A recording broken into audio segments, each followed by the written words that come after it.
souhaite au Louvre-Lens de poursuivre dans son dynamisme, dans sa curiosité vis-à-vis des thématiques d'exposition temporaire. Là, il y a aussi l'exposition Miroir qui est une très bonne idée en fait, sur la notion de miroir dans les beaux-arts. Et puis de continuer à être un lieu de dynamisme à la fois culturel et économique pour toute la région. C'est des vœux peut-être un peu banals, mais qui sont tout à fait sincères, qu'on peut exprimer pour l'établissement.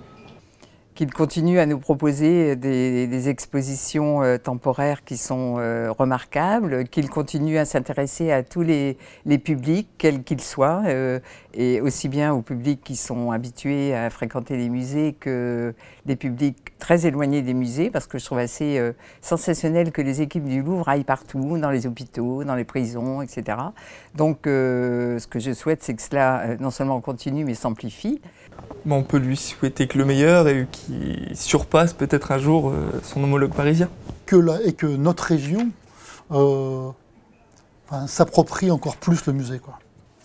Notre bassin d'emploi et tout ça, quoi. Parce qu'on est quand même bassin minier. On n'était pas éduqués pour la culture, quoi. Et donc je voudrais que l'éducation de notre population soit faite vers la culture. Moi je voudrais que ce musée rayonne encore beaucoup et attire aussi des populations qui ne sont pas forcément proches ou touchées par l'art.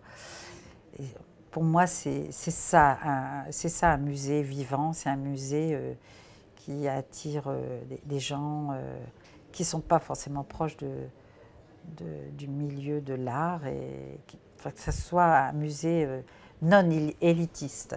Voilà, pour moi, c'est ça l'essentiel et que ça dure longtemps.